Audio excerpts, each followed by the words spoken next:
Good morning class. पिछले कक्षा में हमने चिट्ठियों की अनूठी दुनिया के प्रश्न उत्तर को देखा था। आज हम आपके वसंत पाठ्य पुस्तक पाठ 6 के भगवान के डाकिये का पठन करने वाले हैं, जिसके रचयिता हैं रामधारी सिंह दिनकर। दिनकर जो हिंदी साहित्य के वीर सेनानी हैं। जी हाँ, वीर सेनानी मैं इसलिए कह रहा हूं क्योंकि इनकी सारी कविताओं में देश हित, देश प्रेम और वीर रस की भावना से भरा हुआ है। आइए इस कविता को देखें। भगवान के डाकिये। डाकिये जो संदेश को एक स्थान से दूसरे स्थान तक पहुंचाता है। अगर आप कोई पत्र यहां से छोड़ते हैं या पोस्ट करते हैं तो वो डाकिये ही दूसरे जगह जहां आप पहुंचाना चाहते हैं वहां पहुंचाता है। कवि ने यहाँ भगवान के डाकिये अर्थात प्राकृतिक डाकिये की बात कही है। आइए कविता देखते हैं।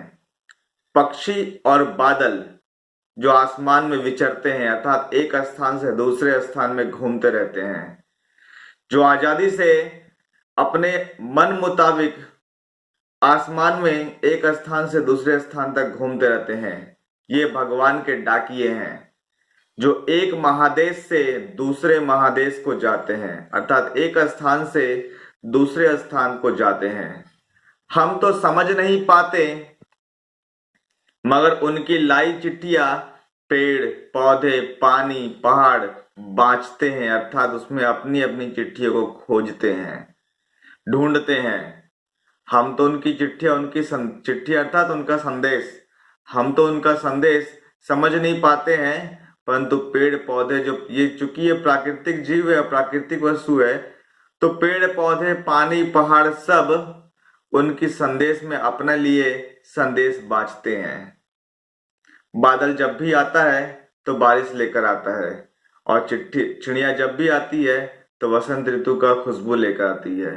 तो इस तरह से ये खुशबू और ये बारिश का मौसम ये पेड़ पौधे आसानी से भांप लेते हैं अर्थात इसका अंदाजा लगा लेते हैं कि ये क्या कहना चाहते हैं। हम तो केवल यह आंकते हैं अर्थात हम तो केवल यह सोचते हैं कि एक देश की धरती दूसरे देश को सुगंध भेजती है।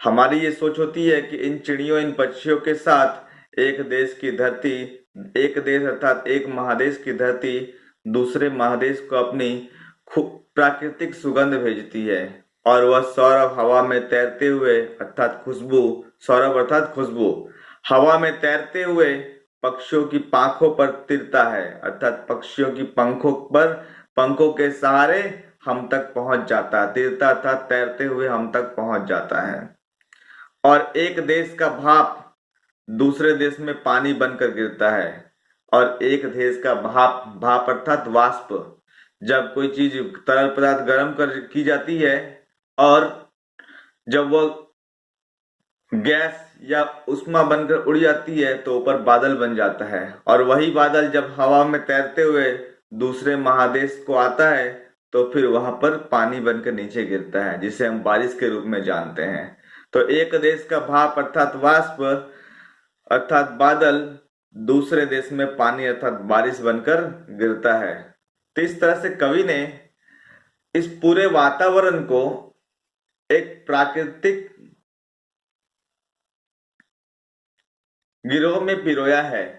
जिस तरह से एक मोती एक धागे में पिरोई रहती है, उसी तरह से यह प्रकृति भी एक धागे में पिरोया हुआ है। हम एक दूसरे से बंधे हुए हैं, हम एक महादेश दूसरे महादेश से बंधे हुए हैं।